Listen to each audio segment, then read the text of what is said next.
Today we're joined by Jim Fisk, who is the creator of Plenti, which is an open source build time rendering engine, also known as a static site generator, or it's in the Jamstack space. So welcome, Jim. Glad to have you here. Hi, Mike. Thanks for having me. Let's start off with why create Plenti. There are a lot of other static site generators out there. Why Plenti? Yeah, that's a great question. So I've been doing a lot of work in 2017 at the Jamstack Boston meetup around um, building the whole application lifecycle to the Jamstack. So at the time, I was using Hugo as a static site generator with a Netlify CMS content editing experience. And it was a really cool combination. I liked a lot about the technology that was being used. To speak for Hugo, I like the fact that the builds were very fast. And I like the fact that the whole application was just a single binary that you download on your computer. So you didn't need a runtime. So you didn't need to install PHP or Go or anything like that. You just download the project. It's self-contained and it had a really fast build time. So you could build lots of pages, thousands of pages without having to wait a long time to see those rendered. So I thought that was really great. And then Netlify CMS I thought was interesting. It was the first time I had seen this concept of a get back CMS. There's several since then, but the concept being basically you deploy a React application with your website that gives you some editing experience into that website. So the fields for different collection types you can edit, and then when you save, basically it does an API request to your Git hosting provider. So that could be GitHub or GitLab or Bitbucket or Git or any of those services. So I thought that was a really interesting concept, right? So now you have this full experience where developers are building websites and pushing them in Git, and then content editors are editing web forms, but they're also pushing in Git. So Yes. I like that concept. Some people really hate having content edits in their Git history. I actually really like it because it gives me some information about everything that's happening in the application. So if a client comes to me and they say, oh, this page broke or something happened around this time, I can kind of look up and find out exactly what changes were made by who and when they're made. So it provides a lot of insight into the whole experience, and it makes it really easy for me to fix because I don't necessarily have to fix things as a content editor or a developer. I can kind of pick and choose between those things. So it made everybody kind of start speaking the same language without having to necessarily know anything about technology. So I thought that was a really cool concept. The challenge that I found with integrating Hugo and Netlify CMS was that they kind of were speaking different languages in certain respects. So you had to kind of build your data structure in Hugo by building out fields and archetypes and those type of things. And then you had to kind of mirror that data structure in Netlify CMS to connect those things up. So it felt like a lot of duplication of work. And there was a lot of scaffolding and configuration in order to make those things play. The other thing that was really troublesome was that there wasn't really any way to get live previews in any sort of meaningful sense. You could kind of get a preview, but it wasn't really the true site preview in Netlify CMS because it was built on React, and Hugo by default is built with the Go templates. So I was hoping that someone would come along and basically build an experience that tightly couples those things together and basically gives you the WordPress experience for the Jamstack, right? So it feels like you just like download a WordPress application. It's got the full editing experience, and it's all kind of integrated. I didn't see anything being developed in that space after I was sitting for a couple of years waiting for it to happen. So eventually I decided to kind of take my first stab at doing that myself. My project Plentico, it has a Go backend to try to simulate the fast builds that Hugo had. And we have a Svelte front end. So we ended up picking Svelte because it's a JavaScript framework that has a lot of simplicity. It gives the appearance of editing simple HTML and CSS and JavaScript. And it feels like a lot lighter of an experience than something maybe like React or Vue, in my experience. And so we wanted something that really felt like you're just editing HTML templates and then sprinkling in interactivity where it's needed. So we kind of integrated those two things together. So you actually build your website with Svelte templates. And then we also have a CMS that's integrated automatically built on Svelte templates. There's a lot of detail I can go into there. I don't know if you have specific targeted questions you want to ask, or you want me to? I think that idea of combining the SSG and the CMS makes a lot of sense because you can have it very tightly coupled where they both understand each side. The idea of non-technical people using Git, even though they may not be aware, I think is very powerful, because I think a lot of content management systems take ideas from Git, version history, kind of the concept of branching, being able to roll back history. But you can't out-Git Git. Yeah. Like doing a lot of those workflows just is not possible in anything other than Git. And it's in a non-developer world, what else has the kind of workflows that Git enables? So bringing that technology to non-technical people and allowing them that power, I think is a really interesting and exciting cause. Yeah. Yeah. Git's one of those technologies that just like I thoroughly love. And I guess everybody does. It's kind of ubiquitous, right, in developer space. But I'm kind of a dinosaur when it comes to a lot of technology. I'm not always keen to hop on new trends, but Git is just something that like I feel like fundamentally building it as the core of the application, just like for what I want to do, it's perfect. Yeah. And so I guess like the way things are architected in just kind of speaking to what you were saying about like building the tightly coupled experience to have that out of the box. So the way that we do it is our data source is all JSON. We actually don't support Markdown because we don't really intend you to edit your websites through like a text editor locally, although you could do it. We actually expect that you edit your website through the CMS editing interface that comes out of the box. Got it. And so what we do is we try to actually look at your JSON content source and give you an editing experience based on that out of the box. It's not perfect. So if it looks like a text field, we'll give you a text widget. If it looks like a number field, we'll give you a number widget. We actually try to build date widgets and other things based on the content that's in there. So we try to give a default editing experience, but we have this concept of schemas that you can add to override them. So if you say, I know this looks like, this type of field, but I really need it to be an entity reference field to other content. Like we support a lot of those kind of fields out of the box. So that's like basically how we try to have our editing experience. And we like to keep the actual CMS really lightweight. So there's just like, there's a couple of magic props that we pass. So there's a user prop that contains a login and a log out method. So you can just do you can put it on any button or any link. You could just say user.login and it'll do the login workflow based on, your config. So you connect your config to a Git source, whether that's GitLab or GitHub. Then you can use that object anywhere you want to log you in, log you out, or add the menu. So we keep it pretty light and pretty configurable. And that's kind of the intention, because we want to guide, but we don't want to assume too much about how you want your experience to be. That's kind of our thought. Yeah. And so when I deploy this, do I need to deploy anything to a server, or it's all front end?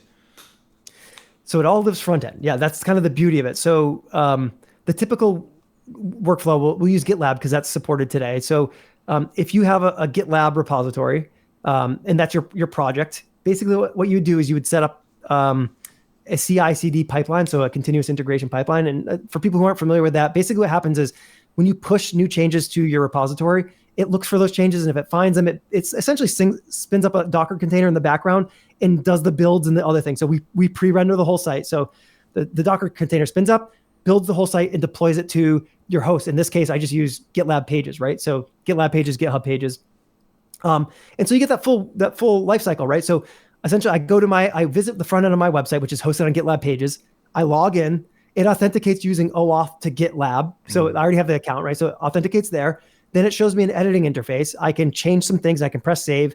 That pushes through the API. You don't need to know this is happening, but that pushes through the API back to GitLab. GitLab sees this change. It spins up CI, rebuilds, and then redeploys it back to you.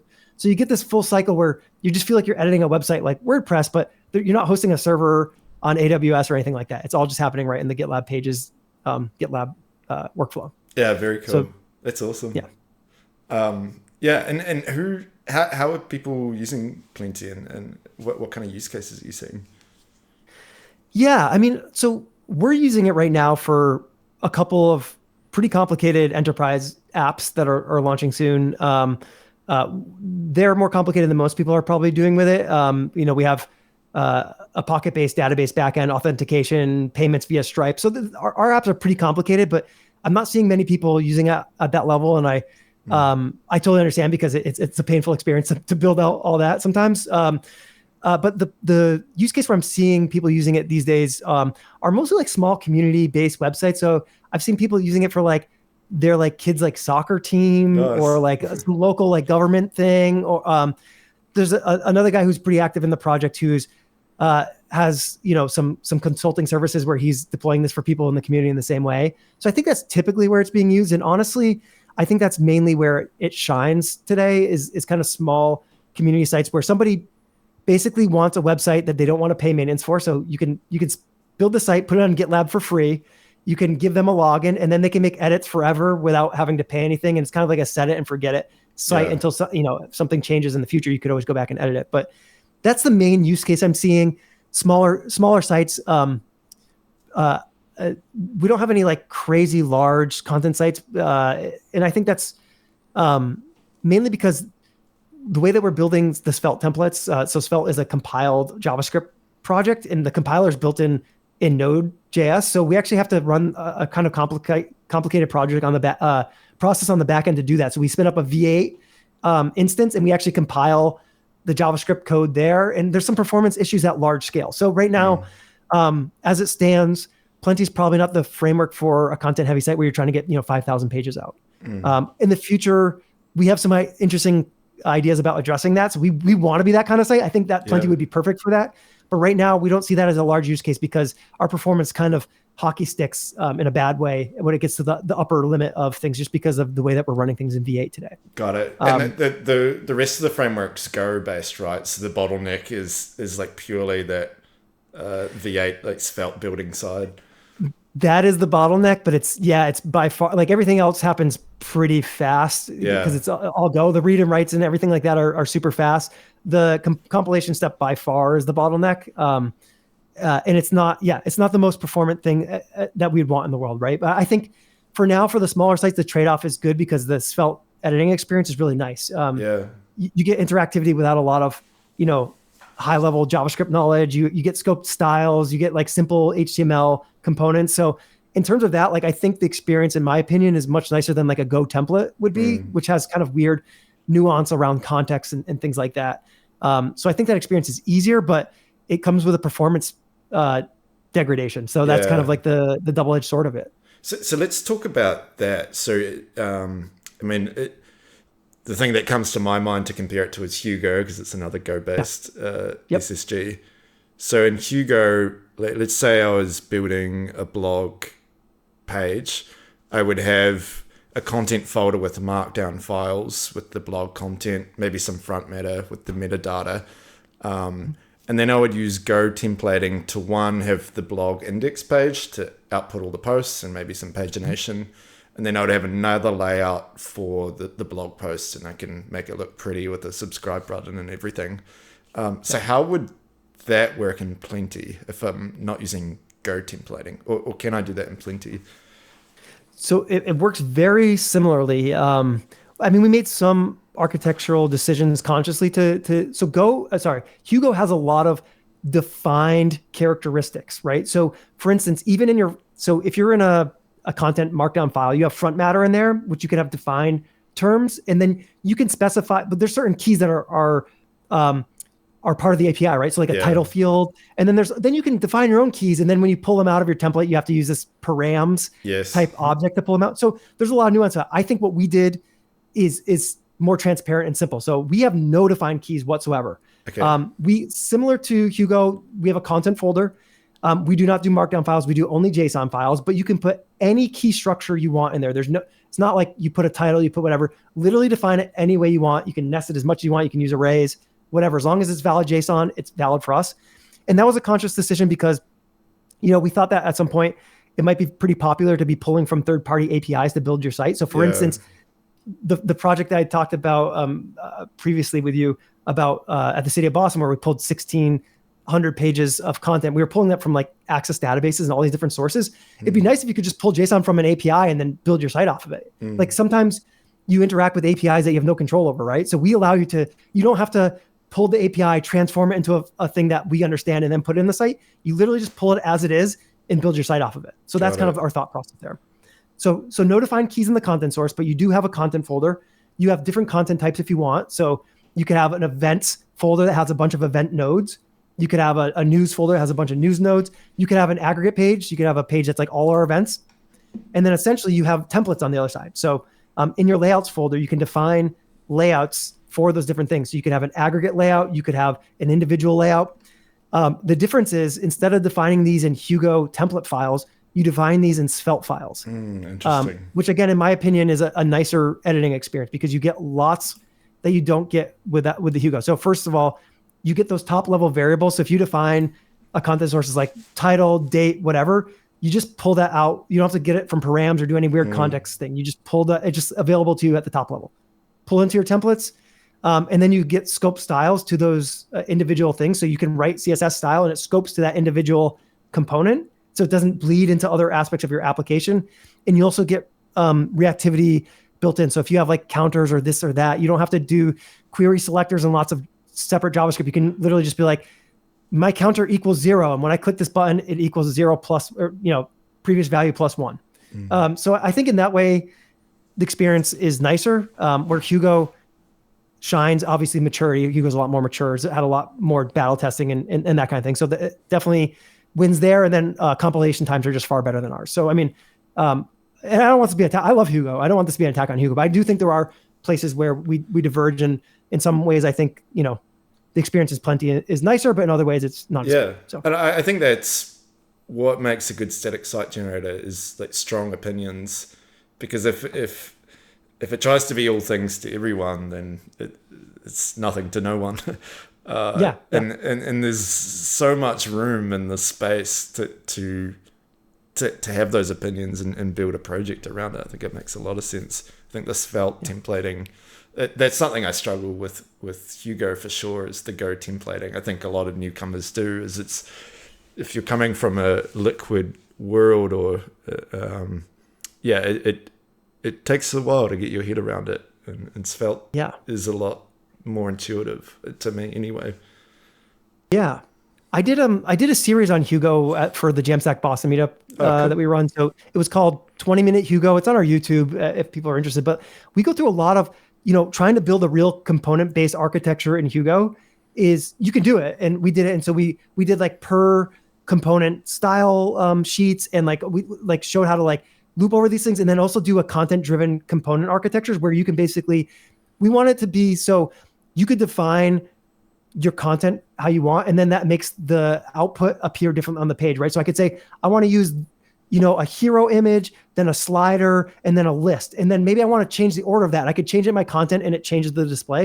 You can do that in Hugo, and we show you how to do that. So check out that series if you don't know how to do that. But it's intricate and it's challenging and it's weird. And you have to use partials and weird context, and it's challenging.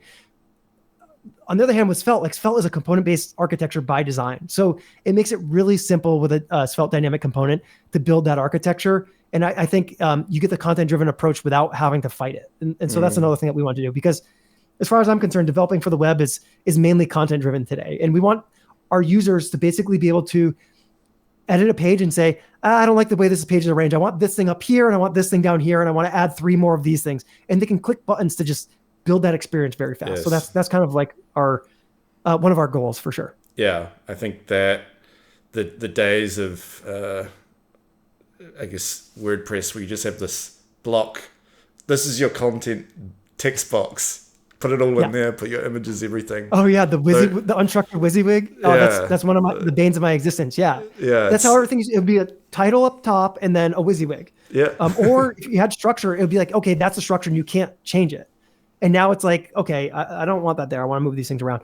But you also want people to stay within a style guide, right? So you don't. The other problem with the WYSIWYG is you get people right aligning images and having all these weird. So with the defined components, you can be like, you can put this component here, or you can put it here, and you can add this or remove it, but it's going to look the same way, and it's going to interact on the page layout in the same way. And I think that's really important.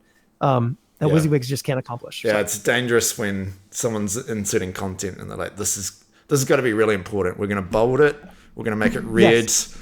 Red. But this new bit's even more important. So it's going to have a yellow background, and it's just, having the designer be able to set up the components.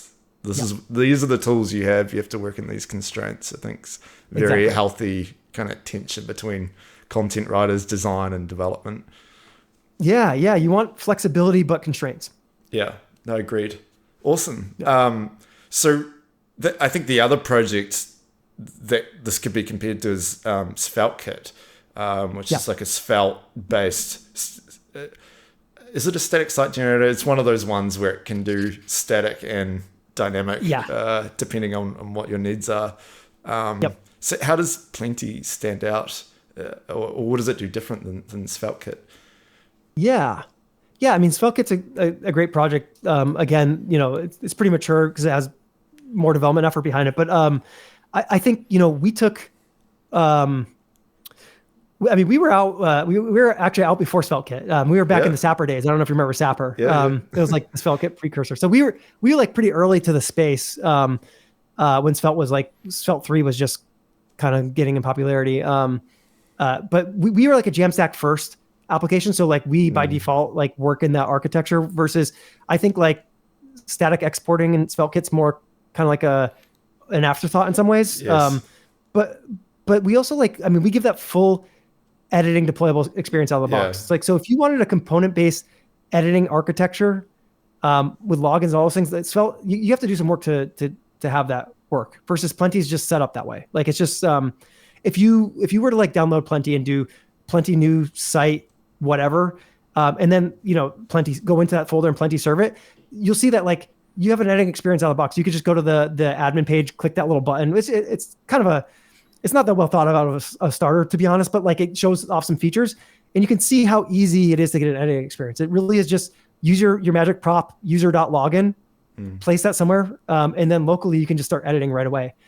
Making changes, it'll write back to your content source and rebuild your site. So doing that in a component-based way, I think is pretty interesting. And I'm not sure that you get that out of the box with Svelte Kit. Agreed. I'm sure you could develop it. I mean, you basically have to have a third-party content management system if you want content editors to edit a Svelte Kit site. I think that's a huge differentiator for Plenti.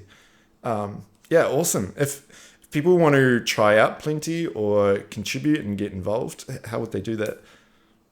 Yeah, we have a GitHub, so github.com/Plentico, then /Plenti, and Plenti is with an I for people who aren't familiar. That's where you can go to see kind of the Git project. There's an issue queue there, and there's a discussion forum, so you can feel free to go through and start adding and asking questions there. Our website is plenti.co, so that will just kind of show off some of the things. We built some basic starter themes that you can use to get started if you want.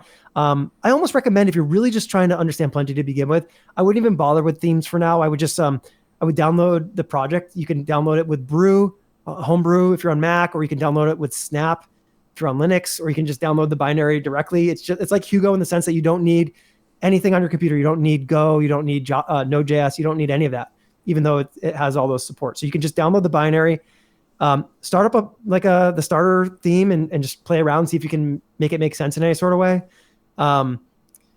I kind of wish our starter was more component-based. We actually didn't really do a ton of component-based stuff for the starter. So I made a lot of videos on Plenti too. So if you're interested in checking out our channel, I have a channel. It's called Jantcu, Jantcu. It's a YouTube channel, and there's a playlist. We do a lot of stuff on there, but there's a playlist for Plenti specific stuff. So we go through building a theme. We do some demos, and there's like tons and tons of videos. There's some devlogs about actually building the CMS. Nice. So if you want to see behind the scenes a little, so check that out if you're that interested. I don't know if they're that good at videos, but that's one place where you can go to find more information if you're interested. Very cool. Thanks for joining today, Jim. Really excited to see the future of Plenti. Awesome. Thank you so much, Mike. I really appreciate you allowing me to come on and kind of showcase some of the hard work I've been doing. So thank you.